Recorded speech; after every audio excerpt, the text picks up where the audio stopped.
அனைவருக்கும் வணக்கம். சமிக் தரிசனம் நல்லறம் என்கின்ற இந்த யூடியூப் சேனல் வழியாக சமண அறக்கருத்துக்களை நாம் பயின்று வருகிறோம். அதனுடைய ஒரு பகுதியாக ஆச்சாரிய ஸ்ரீ பூஜ்யபாதர் அவர்கள் இயற்றியிருக்கிற இஷ்டோபதேசம் என்ற நூலிலே இருந்து தற்போது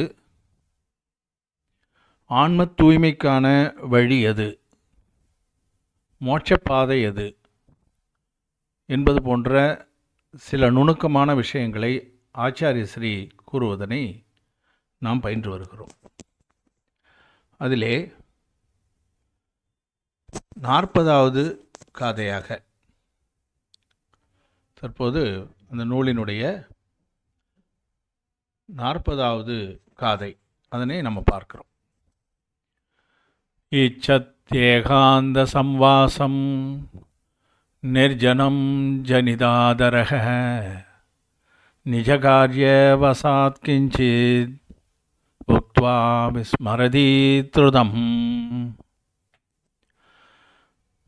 ஆச்சாரிய ஸ்ரீ தன்னுடைய காதைகளின் வழியாக தூய்மையான தவத்தினை, அதனுடைய தூய்மை நிலையினை அதிகரித்து கொண்டே வருவது எப்படி, தவம் செய்கின்ற முனிவர்கள் ஆரம்ப கட்டத்திலே இருந்து தங்களுடைய தூய்மையை எவ்வாறு அதிகரித்து வருகிறார்கள், அந்த தூய்மையான நிலையினை எவ்வாறு அடைகிறார்கள் என்பதனை படிப்படியாக நமக்கு விளக்கி வருகின்றார். இதிலே அந்த தவத்தினுடைய மிகச்சிறந்த பிரிவாக இருக்கக்கூடிய தனிமை தவம் என்கின்றதை பற்றி சொல்கிறார். அதாவது ஆச்சாரியர்கள் மக்களிடையே இருக்கிறார்கள், சங்கத்திலே இருக்கிறார்கள், முனிவர்கள் இருக்கிறார்கள். இது முனிவர்கள் என்று எடுத்துக்கொள்ளலாம். அந்த முனிவர்கள் தங்களுடைய தவத்தினுடைய உச்ச நிலையிலே எல்லா புறப்பற்றுகளையும் அகப்பற்றுகளையும் தியாகம் செய்துவிட்டு தவம் செய்கின்ற நிலையிலே அவர்கள் தனித்த தவத்தினை மேற்கொள்கிறார்கள். அதாவது இப்போ நம்ம இருக்கிற சூழ்நிலைகளை விட பழங்காலத்திலே சமண முனிவர்கள் எல்லாம் காடுகளிலும் மலைகளிலும் இருந்திருக்கிறார்கள். அங்கிருந்து பெரும்பாலும் பார்த்தீங்கன்னா அந்த ஆகாரத்துக்காக மக்கள் சென்று அழைக்கும்போது அவர்கள் ஊருக்குள்ளே வருவதனை சரியா என்று நாம் பார்க்கிறோம். அந்த மாதிரியான நேரங்களை தவிர அவர்கள் தனித்த நிலையிலே தவத்தை மேற்கொண்டிருந்தார்கள். இச்சத் ஏகாந்த சம்வாசம், ஏகாந்த நிலையிலே தங்களுடைய தவத்துக்கு வாசம் செய்வதனை அவர்கள் விரும்பி இருக்கிறார்கள். இச்சத். அதே நேரத்தில் நிர்ஜனம் ஜனிதாதரக, மக்களிடையே இருந்து அவர்கள் பெரும்பாலும் விலகியே இருந்திருக்கிறார்கள் தங்களுடைய தவத்துக்காக. அதில் யாராவது கிஞ்சித் கொஞ்சமாவது பேச வேண்டி வந்துவிட்டால் அந்த பொதுமக்களிடம் அல்லது பக்தர்களிடம், தன்னை ஆராதிப்பவர்களிடம் பேச வேண்டி வந்துவிட்டாலும் கூட அந்த பேச்சினை அந்த பேச்சோடு நிறுத்திக்கொள்கிறார்கள். அதை மறந்து விடுவார்கள். அந்த பேச்சை அடுத்ததாக கொண்டு செல்ல மாட்டார்கள், அல்லது நினைவிலே வைத்திருந்து அதை தொடர்ச்சியாக பேச மாட்டார்கள். அடுத்த தடவையோ இல்லை அதன் பிறகோ விஸ்மரதி த்ருதம், அதனை மறந்து போவார்கள் என்று இதிலே கூறுகிறார்கள். அப்போ இதுதான் தவத்தினுடைய உச்சகட்டமாக நமக்கு காட்டப்படுவதாக இருக்கிறது. சுய ஆன்ம அனுபவம் விழிப்புற்றதும், அதாவது விழிப்புள்ள துறவி. நம்ம ஏற்கனவே பார்த்துட்டோம். பிரமத்தம் 6வது நிலை, அது விழிப்பு இன்மை இருக்கக்கூடிய நிலை, முதல் நிலை, முனிவர்களிலே முதல் நிலை. அந்த விழிப்பு தோன்றிவிட்டவுடன் அவர் 7வது நிலை அடைகிறார். அது விழிப்பான நிலை. அதைத்தான் இந்த இடத்துல காண்பிக்கிறார். சுய ஆன்ம அனுபவம் விழிப்புற்றதும், இந்த ஆன்ம யோகி மிக்க கவனத்துடன் மக்கள் நடமாட்டம் இல்லாத ஏகாந்த இடத்தை நாடுகிறார். இந்நிலையில் தவிர்க்க முடியாத காரணத்தால் பிறருடன் பேச நேர்ந்தாலும் அதனை உடனுக்குடன் மறந்து போகிறார். உணவு ஏற்பதற்காக மக்கள் வசிப்பிடங்களுக்கு வர நேர்ந்தாலும் தனது கடமை முடிந்ததும் தனியிடத்தினை நாடி சென்று விடுகிறார். எப்படி அவர் அந்த தனியான தவத்தை செய்கிறார் என்ற விவரத்தை ஆச்சாரிய ஸ்ரீ இந்த காதையிலே நமக்கு விளக்குகிறார். இதில் பார்த்தீங்கன்னா புறத்தவம் என்று நம்ம பார்த்துருக்குறோம். 6 விதமான தவங்கள் புறத்தவங்களாக காட்டப்படுவது. இப்போ ஆனசனம், அவமோதாரியம், அடுத்ததாக விருத்தி பரிசங்கியானம் என்று ஒரு குறிப்பிட்ட இடங்கள் வரைக்கும் தான் அவர்கள் போவார்கள் என்பது விருத்தி பரிசங்கியானம். அதுக்கப்புறம் ரசப்பரித்தியாகம் என்று நம்ம பார்த்தோம். சுவையை விடுதல், ரசம் சுவை, அந்த சுவையை விடுதல். இந்த மாதிரி 4 தவங்களுக்கு பிறகு படிப்படியாகத்தான் அதெல்லாம் வரும். உபவாசம் என்பதும் அவமோதாரியம் என்பதும் உணவு இருக்கின்ற விஷயம். அதே போல் உணவு இருக்கின்ற விஷயந்தான் விருத்தி பரிசங்கியானம். இவ்வளவு தூரத்துக்கு தான் இந்த சரியாக செல்வேன், அதுக்குள்ளார யாராவது உணவுக்கு அழைத்தால் நான் உணவு ஏற்குவேன் அப்படின்னு நினைக்கிறது விருத்தி பரிசங்கியானம். அதன் பிறகு ரசப்பிரித்தியாகம், குறிப்பிட்ட சுவைகளை எல்லாம் துறந்து விடுதல். இது எல்லாம் உணவு இருக்கிறது சம்பந்தமான 4 தவங்களும் அப்படித்தான் இருக்கும். அந்த தவங்களுக்கு கடந்து அவற்றையெல்லாம் பழகி அவற்றிலெல்லாம் தன்னுடைய புற ஆசைகளை எல்லாம் விட்டுவிட்ட அந்த முனிவர்கள் தனியாக சென்று தவம் இருப்பார்கள். விவிக்த சையாசனம் என்பது 5வது தவம். அந்த தவத்தை தனிமைத்தவம் என்றே சொல்லலாம். அதற்கு நமக்கு விளக்கம் சொல்லும்போது ஆச்சாரியர் பூஜ்யபாதர் தான் நமக்கு சர்வார்த்த சித்தியில் தத்துவசூத்திரத்துக்கு விளக்கம் எழுதியிருக்கார். இந்த விவிக்த சையாசனத்துக்கு அவர் கொடுப்பதனுடைய தமிழாக்கம் தான் இதுவும். பூஜ்யபாதர் இந்த நூலையே எழுதினவர். அதில் அந்த விவிக்த சையாசனத்துக்கு அவர் கூறுகின்ற பொருள் தான் இது. யாரும் இல்லாத, தனக்கும் பாதகம் இல்லாத தனியானதொரு இடத்தில் தன் பிரம்மச்சரியம், தியானம், ஞானம் இவற்றின் வளர்ச்சிக்கு இடையூறு இன்றி நடப்பதற்காக, இவற்றினுடைய வளர்ச்சி யாருடைய இடையூறும் இல்லாமல் நடப்பதற்காக பாய்படுக்கையின்றி தரையில் உறங்குதல் விவிக்த சையாசனமாகும். அது நமக்கு ஏற்கனவே அது சொல்ல வேண்டியதில்லை. ஏன்னா அவர்கள் எந்த பாயோ அல்லது விரிப்புகளோ பயன்படுத்த மாட்டார்கள். படுக்கை கிடையாது. அவர்கள் வெட்ட வெளியில் தான், கல்லின் மீது தான் தன்னுடைய படுக்கையை அமைத்துக் கொள்வார்கள். அந்த மாதிரியான நிலையிலே அங்கு சென்று தரையிலே உறங்குதல் விவிக்த சையாசனம். எல்லாமே அங்கே தான் இருக்கும். அவங்க பொதுமக்கள் இருக்கின்ற இடத்திலே புழங்குவதற்கு மிக அரிதாகத்தான் வருவார்கள். அதுதான் அந்த விவிக்த சையாசனம் என்கின்ற 5வது புறத்தவம். அதைத்தான் தனிமைத்தவம் என்று நாம் இதிலே குறிப்பிடுகிறோம். இப்போ அந்த மாதிரி ஏன் அவங்கெல்லாம் வர்றது கிடையாது, ஏன் அதை தவிர்க்க வேண்டும் என்பதற்காக ஞானார்ணவ நூலில் ஒரு காதையிலே நமக்கு குறிப்பிடப்பட்டு இருக்கிறது.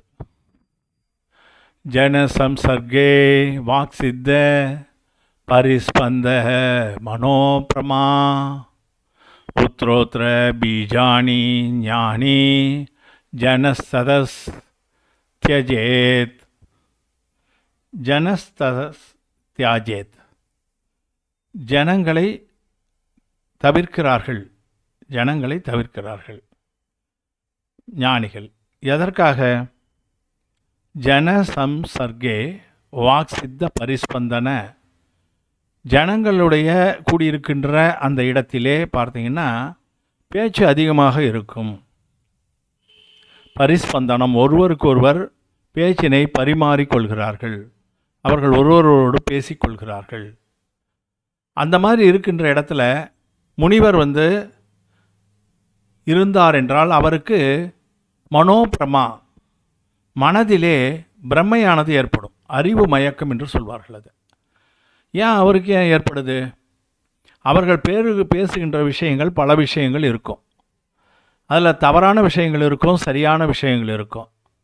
அப்போ அவருடைய மனமானது அதில் நாடி செல்லும். இது தப்புன்னு நம்ம சொல்ல வேண்டியது இருக்குமோ, இதை இதுதான் சரி என்றோ அதற்கு இன்னும் கூடுதலான விளக்கம் நாம் தர வேண்டும். இந்த மாதிரியான தன்னுடைய மனமானது சஞ்சலம் அடையக்கூடிய வாய்ப்பு அங்கே இருக்கிறது. மக்கள் பேசுகின்ற இடத்திலே இருக்கின்ற அந்த முனிவர் ஏற்கனவே அவர் மக்களோடு தான் இருந்தார். அங்கே அவர் தவம் செய்வார். அவர் சுவாத்தியாயம் செய்யும்போது மக்கள் எல்லாம் அதை கேட்டிருப்பார்கள். அவர் பிரவச்சனம் செய்திருப்பார். எல்லாமே மக்களிடம் இருந்து மக்களோடு சேர்ந்து அவர் செய்திருக்கிறார்.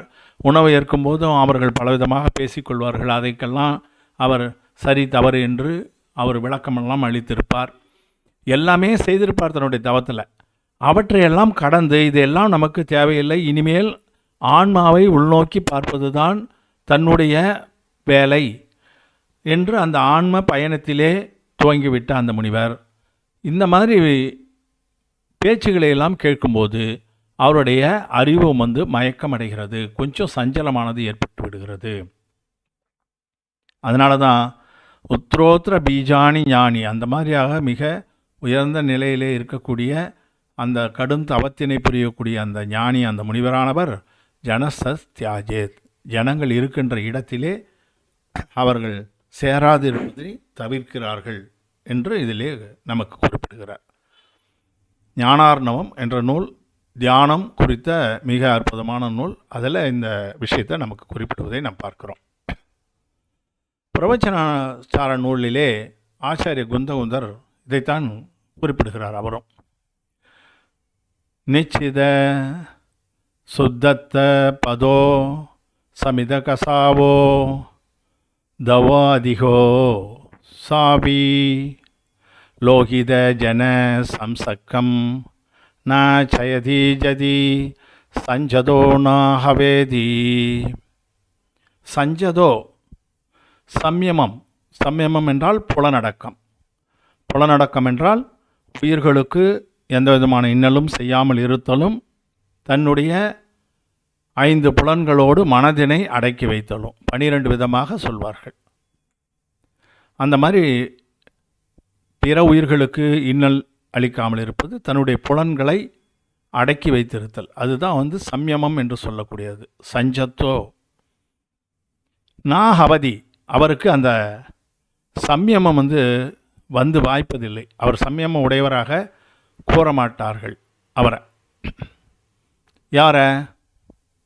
நிச்சித சுத்தோத்தபத சமித கசாவோ தவோ திகோ சாபி. அவருடைய இயல்பு எப்படிப்பட்டது? சுருதத்தினுடைய, அதாவது சுருதம் என்றால் ஆகமம், ஆகமம் நூல்.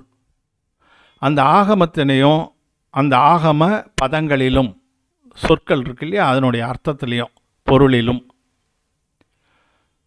அதே நேரத்தில் கஷாயங்களை சமித, சமித என்றால் தனித்து வைத்திருப்பவர்.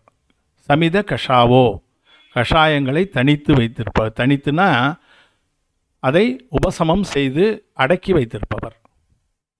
அதே நேரத்தில் தவோ அதிகோ, தவ அதிக, அதிக தவத்தினை, மேம்பட்ட தவத்தினை உடையவராக அவர் இருந்தாலும் கூட லோகித ஜன சம்சக்கம், லோகம் உலகம், ஜன மக்கள், சம்சக்கம் கூடியிருத்தல், உலகத்திலே இருக்கின்ற பொதுமாக இருக்கின்ற அந்த மக்களோடு அவர் கூடியிருப்பாரேயானால் அவர் தன்னுடைய கஷாயத்தை குறைத்தவராக இருக்கலாம், நூல்களை அறிந்தவராக இருக்கலாம், அதிக தவத்தினை உடையவராக இருக்கலாம். ஆனால் அவரை சம்யத்துவம், அதாவது சம்யமம் உடையவராக, புலனடக்கம் உடையவராக அவரை கருதுவது கிடையாது என்று இதிலே கூறுகிறார். அப்போ என்ன, அந்த உலகத்தில் இருக்க மக்களிடமிருந்து அவர் தொடர்பினை துண்டித்து கொண்டு இருக்க வேண்டும். அது எந்த நிலைன்னு நான் ஏற்கனவே சொல்லிட்டேன். இது எல்லா நிலைக்கும் இல்லை, அவருடைய உச்சபட்சமான தவநிலை என்ற அந்த நிலையில், தவத்தினுடைய உச்சத்திலே நடக்கக்கூடிய விஷயங்கள். நமக்கு பூஜ்யபாதர் ஒவ்வொரு விஷயமாக ஒவ்வொரு படியாக ஏற்றிக்கொண்டு வருகிறார். அதை நம்ம உணர்ந்து பார்க்கணும்.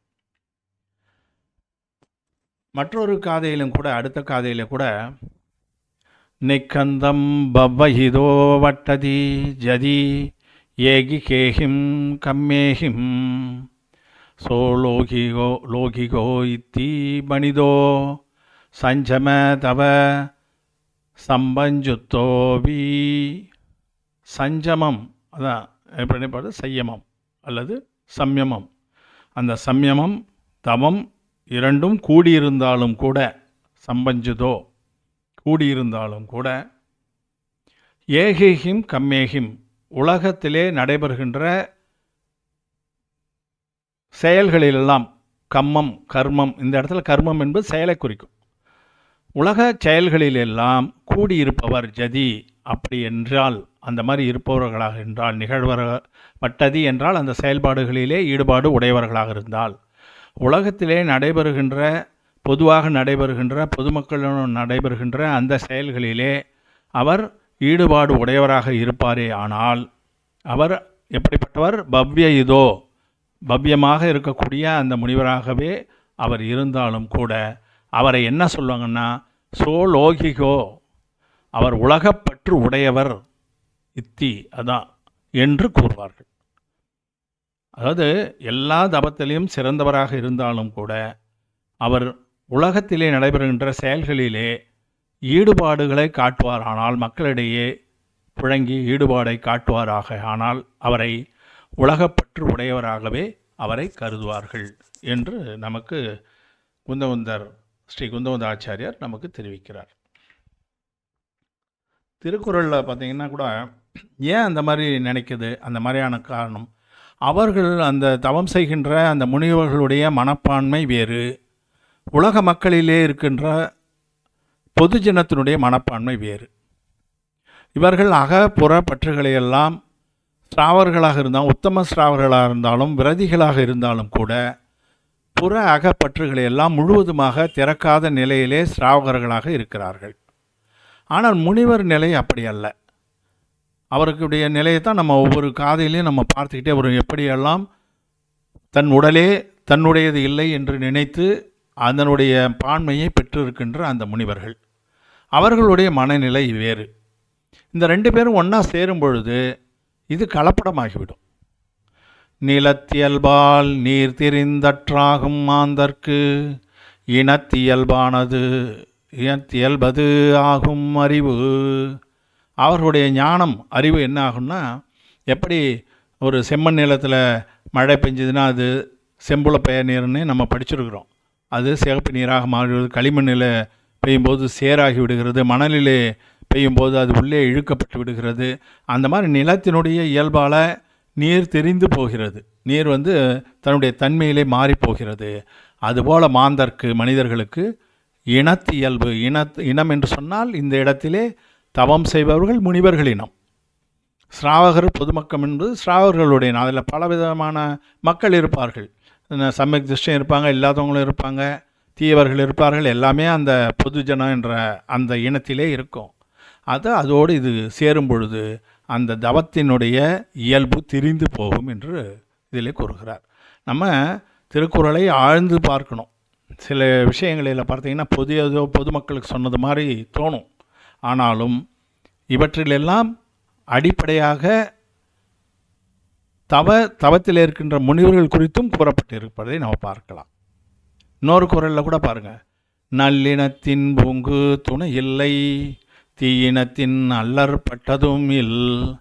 அவர்கள் முனிவர்களோடவே இருந்துகிட்டு இருந்தாங்கன்னா அவங்களுக்கு எந்த விதமான பிரச்சனையும் இல்லை.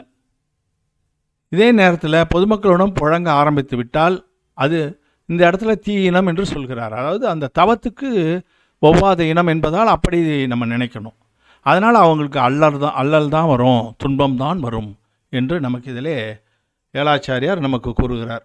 அங்கு பிரவச்சனசாரத்திலே குந்தகுந்தர், இங்கு திருக்குறளிலே குந்தகுந்தர், எல்லா இடத்துலையும் அவர் இருக்கிறார். அதனால் அந்த கருத்துக்களை நாம் தெரிந்து கொள்ளலாம். நியமச்சார நூலிலேயும் கூட நமக்கு குந்தகுந்தர் தான் சொல்கிறார். ஆராகனாயி வட்டகி மோத்தூன விராகணம் விசேஷேன சோ படிக்கமனம் உச்சகி படிக்கமவோ அவே ஜம்ஹா. படிக்கமனம் என்றால் பிரதிக்கிரமணம் என்று நம்ம சமஸ்கிருதத்திலே சொல்லக்கூடிய அந்த வார்த்தை. இது பிராகிருதம். தவறு செய்தவர்கள் அல்லது தவறு என்று கிடையாது, இதுவரைக்கும் உலக பற்றிலே இருந்து விடுபடாமல் இயங்கிக் கொண்டிருப்பவர்கள், இதெல்லாம் தவறு, இதெல்லாம் விட வேண்டும் என்று நினைக்கிற அந்த நிலை தான் பிரதிக்கிரமணம். அப்படி நம்ம எடுத்துக்கொள்ள வேண்டும். அந்த பிரதிக்கிரமணம் அதனுடைய வடிவமாக முனிவர்கள் விளங்குகிறார்கள். எப்போ அப்படின்னு சொன்னால், விசேஷேன விராகணம் மோத்துன, தன்னுடைய சிறப்பான விஷயங்களால் விராகணம் குற்றங்களையெல்லாம் மோத்துன தவிர்த்து விடுபவர்கள் அல்லது விலக்கி விடுபவர்கள். சிறப்பாக தன்னுடைய குற்றங்களையெல்லாம் விலக்கி விடுகின்ற அந்த முனிவர் பிரதிக்கிரமணம் உடையவர். அதைத்தான் நம்ம என்ன சொல்கிறோம்? ஆராகனா, ஆன்ம ஆராதனை. ஆராதனைன்னு அர்த்தம். ஆராகனானா ஆராதனை. ஆன்ம ஆராதனையிலே ஈடுபட்டு இருக்கின்ற முனிவர் என்று. ஆன்ம ஆராதனைனா என்னங்க? ஆராதனைனா நம்ம பாராட்டுவது, ஆன்மாவை பாராட்டுவது, அதனையே தியானித்து இருப்பது. அந்த விஷயத்தில் இருக்கக்கூடிய முனிவரை ஆன்ம ஆராதனை உடைய முனிவர் என்று நாம் சொல்கிறோம். அவருக்கு பிரதிக்கிரமணமானது, அதாவது தன்னுடைய குற்றங்களை கொஞ்சம் கொஞ்சமாக மாற்றி மாற்றி சிறப்படைகின்ற அந்த தன்மை வருகிறது. குற்றம் என்று சொன்னால் இங்கு அவர் தன்னுடைய முனிநிலையிலே தவறு செய்தார் என்று எடுத்துக்கொள்ளக்கூடாது. பற்றுகளை வைத்திருந்தால் அது குற்றமாக கருதப்படுகிறது. அது ஒன்று ஒன்றாக விடுபட்டு கடைசியிலே பற்றே இல்லாத நிலைக்கு முன்னேறுவதை இந்த பிரதிக்கிரமணம் காட்டுவதாக நாம் புரிந்து கொள்ள வேண்டும். அதே போல தான் உம்மக்கம் பரிசந்தா ஜினமக்கே ஜோது குணதிதிரபாவம். ரெண்டாவது வரை அதே இருக்குது பாருங்கள். சோ படிக்கமணம் உச்சையே படிக்கமணமவோ அவே ஜம்ஹா. இந்த முனிவர் பிரதிக்கிரமணம் உடையவர் என்றால் திரபாவம், உறுதியான மனம், திட பாவம், அதைத்தான் திரபாவம், அதை செய்கின்றவர், திடமான மனதோடு இருக்கின்றவர். ஜினமக்கே, ஜின மார்க்கத்திலே செல்பவர். மும்மக்கம் பரிசந்தா, தன்னுடைய தவறுகளையெல்லாம், உம்மக்கம் குற்றங்களையெல்லாம் பரிசந்தா நீக்கி ஜனர் வழியிலே செல்கின்ற அந்த முனிவருக்கு பிரதிக்கிரமணம் இருக்கிறது. தன்னுடைய குற்றங்களையெல்லாம் குறைத்து கொண்டு தூய நிலையை அடையக்கூடிய அந்த வழி இருக்கிறது என்று கூறுகிறார். அப்போ அந்த 28 மூல குணங்கள் குணமாக குணத்திலே ஒழுகுபவர் என்று சொல்கிறார் இல்லைங்களா? திடபாவம் குணதி செய்பவர். அந்த மாதிரி திடபாவத்தோடு தன்னுடைய செயல்கள் என்று சொன்னால் 28 செயல்களை நம்முடைய முனிவர்களுக்கானது என்று குறிப்பிடுவார்கள். அதில் பார்த்தீங்கன்னா மகாவிரதம் 5. அவர்கள் அகிம்சை, பொய்யாமை, களவாமை, காமமின்மை, பற்று இன்மை, இந்த 5ஐயும் கடைபிடிக்கணும். 5 மகாவிரதம். அதை இல்லறத்தார் கடைபிடிப்பது கொஞ்சம் விதிவிலக்கோடு இருக்கும். அது அனுவிரதம் என்று கூறப்படும், தெரியும். அதே போல் 5 சமிதி. சமிதி என்றால் கவனம். ஈரியா சமிதி முதற்கொண்டு 5 சமிதிகள் நம்ம பார்த்துருக்கோம். பொறி அடக்கம், புலனடக்கம் 5. இன்றியமையா கிரியைகள், அவருக்கு முனிவர்களுக்கான கடமைகள் 6. நம்ம அதை ஏற்கனவே பார்த்துருக்குறோம். துதி, ஸ்தவனம், சுவாத்தியாயம், சம்யமம், அதெல்லாம் அந்த 6 இன்றியமையா. நம்ம இல்லறத்தாருக்கு 6 தனி வேற, இங்கு துறவரத்தாருக்கு 6. அதுவுமின்றி 7 வேறு குணங்கள் என்னென்னா, படுக்கையின்றி உறங்குதல் தெரியும், குளிக்காமை, பல் துளக்காமை, ஆடை அணியாமை, தலைமுடி பறித்தல் கேசலோச்சனம், ஒருவேளை உணவு, அந்த உணவையும் நின்ற நிலையிலே ஏற்றல். இந்த மாதிரி 7 குணங்கள். இந்த 7ஐயும் கடைப்பிடிப்பவர்களாகத்தான் முனிவர்கள் இருக்கிறார்கள். இதெல்லாம் சிறந்திருக்கணும். இதில் படிப்படியாக இதில் எந்த குற்றம் இருந்தாலும் அதை நீக்கி தன்னுடைய தவத்தினை, தன்னுடைய ஆன்மாவினை தூய்மை செய்பவர்கள் பிரதிக்கிரமணம் உடைய முனிவர்கள். அவர்கள் தங்களுடைய குற்றங்களை எல்லாம் களைந்து கொண்டே வருகிறார்கள் என்று நாம் புரிந்து கொள்ள வேண்டியிருக்கிறது. இதில் அந்த குற்றங்களையெல்லாம் விட்டு பிரியறக்கூடிய விஷயம் சல்லியம் என்ற ஒன்று சொல்லுவாங்க. அதை விட்டு விலக வேண்டும் என்று நமக்கு கூறுவார்கள். அதையெல்லாம் கொடுத்தா அதிகமாகிடும். ஒரே ஒரு அதாவது மாயா சல்யம், இது நிதான சல்யம். இது மாயா சல்யம் என்றால் மித்யா சல்யம், மாயா சல்யம், நிதான சல்யம் என்று 3 விதமான சல்லியங்கள். சல்லியம் என்றால் முள்ளு குத்தனா உறுத்துது இல்லைங்களா? அந்த மாதிரி முனிவர்களுக்கு இருக்கக்கூடிய சிறு சிறு உறுத்தல்கள். மாயா என்றால் புரியாமல் சில விஷயங்களை தவறாக செய்து. மித்யா என்றால் தெரியும், அது தவறான வழியிலே செய்வது. நிதான சல்யம் என்பது ஒரு ஏதாவது ஒன்றுத்து மேலே ஆசைப்பட்டு அதற்காக தவம் இருத்தல், அது நிதான சல்யம் என்று கூறப்படும். இது மேருமந்திர புராணத்தில் ஜெயந்தனுடைய தவத்தின் போது அங்கு தரணேந்திரன் காட்சி அளிக்கிறான். ஏற்கனவே நான் பார்த்துருக்கோம். அந்த தரணேந்திரனத்துடைய வைபவத்தை பார்த்து ஜெயந்தன் நிதான சல்யம் அடைகிறான். இந்த தரணேந்திரனுடைய பதவி நமக்கு கிடைச்சிட்டா பரவாயில்லையேன்னு அடைகிறான். அவனுடைய நற்காட்சி வீழ்ச்சி அடைகிறது. அதுதான் நிதான சல்யம் என்று சொல்வார்கள். அதுவும் இந்த குற்றங்களிலிருந்து முனிவர்களை காப்பாற்ற வேண்டும் என்பதற்காக இந்த பாடலில் சேர்த்திருக்கேன்.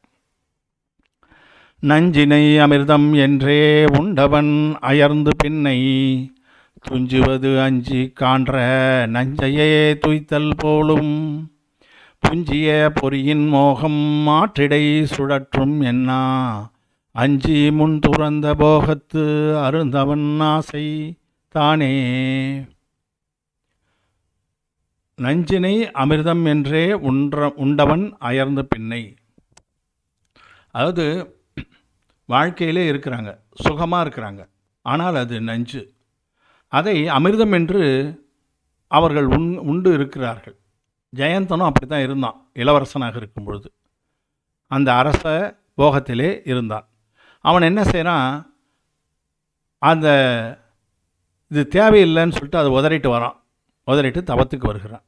துஞ்சுவது அஞ்சு அந்த மாதிரி வந்துவிட்ட பிறகு காண்ற நஞ்சையே துய்த்தல் போலும், அவ்வாறு அவன் அந்த விஷத்தினை துப்பிவிட்டு தவத்துக்கு வந்து விட்டான். சம்சாரம் வாழ்க்கை என்கின்ற அந்த விஷத்தினை துப்பிவிட்டு அவன் தவ வாழ்க்கைக்கு வந்து விட்டான். அப்புறம் என்ன செய்கிறான், புஞ்சிய பொறியின் போகம், அந்த தரணேந்திரனுடைய வைபவத்தை பார்த்ததும் புலனாசை, எவ்வளோ வைபோகமாக இருக்கிறான் என்பதை அதை மாற்றிடை சுழற்றும் என்னா, அதை மறுபடியும் சம்சாரத்திலேயே பிறவி வாழ்க்கையில் நம்ம தள்ளும் என்பதை அவன் கருதாமல் முஞ்சி முன் துறந்த போகத்து, ஏற்கனவே துறந்த அந்த போகத்தின் மேலே மறுபடியும் ஆசை வைத்தான். அது எப்படி போன்றது என்று சொன்னால், காண்ற நஞ்சையே துய்த்தல், காண்றன துப்பிட்ட, வெளியே துப்பிய, நஞ்சை துய்த்தல், மீண்டும் தான் துப்பியதையே தான் திரும்ப எடுத்த உண்ணுதல் போன்ற ஒரு விஷயமாக அந்த நிதான சல்யத்தை இதில் குறிப்பிடுகிறார். நம்ம ஏன் இதை கொண்டு வரோம்னா, அவங்களுடைய முனிவருடைய பண்புகளை பற்றி பார்க்கும் பொழுது அவர்கள் தனித்த இந்த தவத்திலே இருக்கும்போது கூட தவறு செய்துவிட்டால் அதற்கு காரணமாக யார் வந்து விடுகிறார்கள்னா, இப்போ அந்த தரணேந்திரன் வந்தது தான் இங்கே காரணமாக போச்சு. அதுபோல் பொதுமக்களிடையே புழக்கமாக இருந்தால் அந்த முனிவர்களும் அதில் கலந்து போய்விடுவார்கள். அந்த ஆசையிலே தோன்றக்கூடும். எல்லாருக்கும் நம்ம சொல்ல முடியாது. நாம் அதையெல்லாம் பற்றி ஜட்ஜ் பண்ணுற அளவில் நமக்கான அந்த பான்மையெல்லாம் நம்மக்கிட்ட இல்லை. நூல்களிலே கொடுத்திருப்பதை நம்ம பார்க்குறோம். குந்தகுந்தராச்சாரியார் அவர் தான் சொல்கிறார், அந்த மாதிரி ஆசைகளெல்லாம் வந்துவிடக்கூடாது, அதனால் தனித்த தவத்திலே இருக்க வேண்டியது முனிவருடைய கடமை என்று அவர் சொல்வதைத்தான் நம்முடைய பூஜ்ய பாதம் இதிலே குறிப்பிடுகிறார் என்பதை நாம் புரிந்து கொள்ள வேண்டும். அதனால் அந்த மாதிரி தொடர்புகள் ஏற்படும் போது தவத்துக்கு இடையூறு நேர்ந்துவிடும் என்பதனை முனிவர்கள் புரிந்து வைத்து கொண்டிருக்கிறார்கள் என்று நாம் புரிக்கலாம். இப்போ அந்த காதையினுடைய மூலத்தை நம்ம பார்க்கலாம்.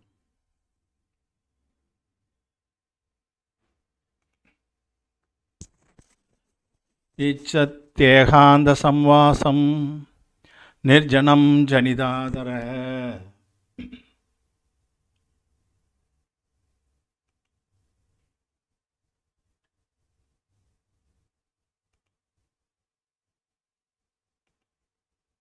இச்சத்தேகாந்த சம்வாசம் நிர்ஜனம் ஜனிதாதர நிஜகாரியவசாத் கிஞ்சித் உக்த்வா விஸ்மரதி திருதம்.